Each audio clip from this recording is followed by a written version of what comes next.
Some people believe that the solution to Nigeria's problem is division, that they should separate the country and let everyone go their separate ways. So many people are actually of this belief that unless that is done, Nigeria will continue to be where it is now and continuously experiencing what it's currently experiencing.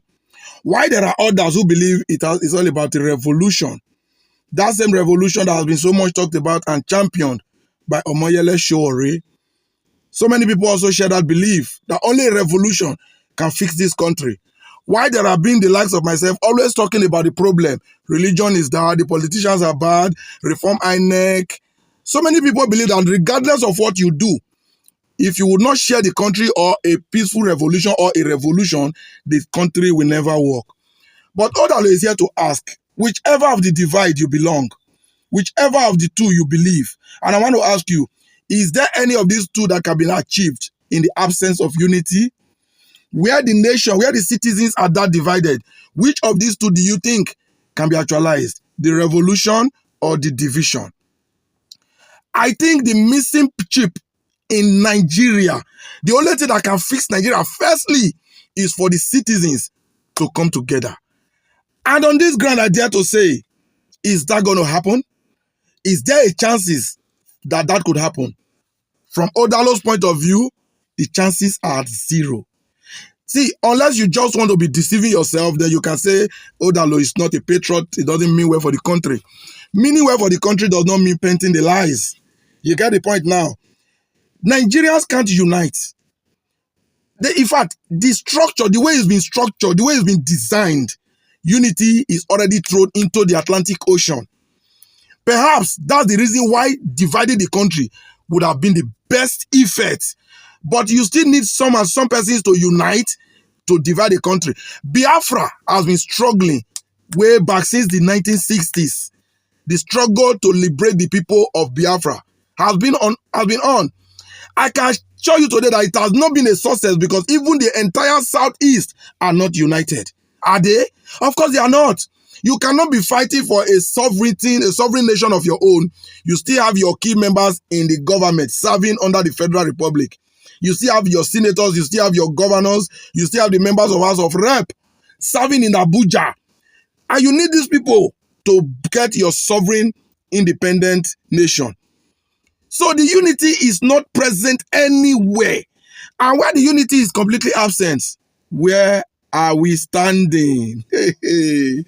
Nigeria problem looks like it doesn't have a solution. No, let's be very, very honest. It looks like it doesn't have a solution. When you call for a peaceful protest, now say, okay, let's even revote. Because if you are talking about fixing the country, generally the revolution is the only way. Who is going to revote? Just an ordinary peaceful protest. We saw the EndSARS. When EndSARS happened, EndSARS was only effective in the southern part of Nigeria. The southwest.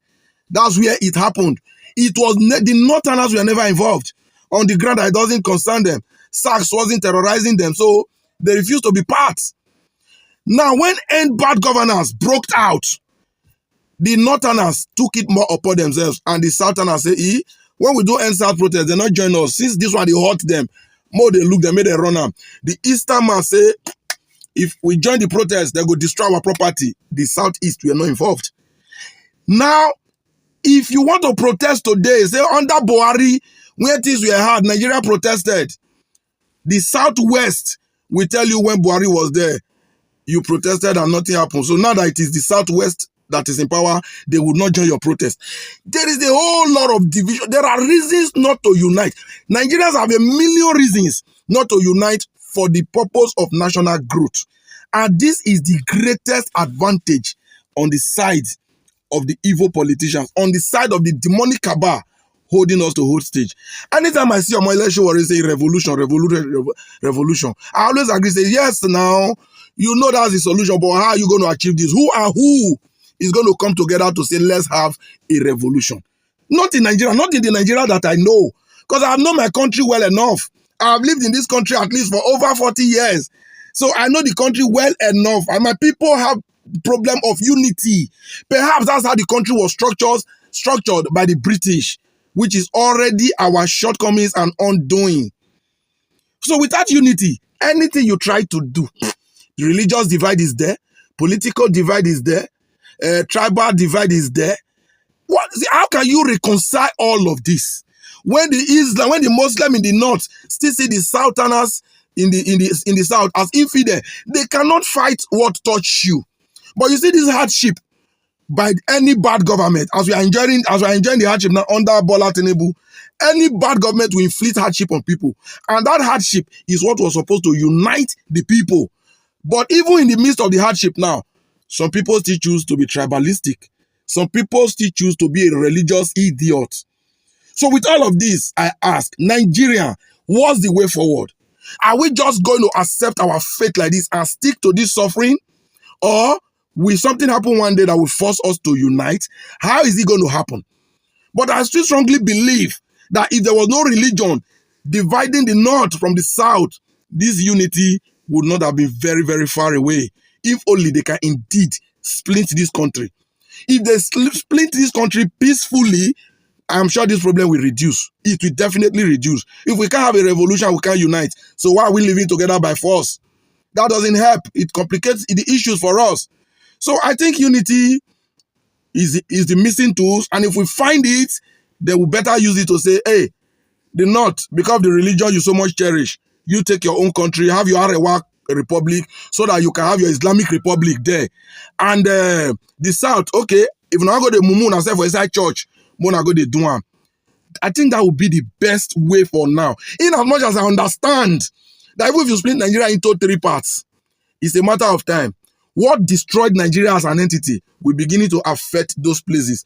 In the midst of Biafra, if Biafra succeed, you will still see battle of supremacy springing up within Biafra. If Arewa succeed, you will see the Fulani saying, we are the original Arewas. If Oduduwa succeed, you will know who is the original Yorubas and who is not the original. All these problems will still surface. And in the midst of this, I ask, which way forward? Are we cursed? Are we going to remain like this, or do you think there is a way?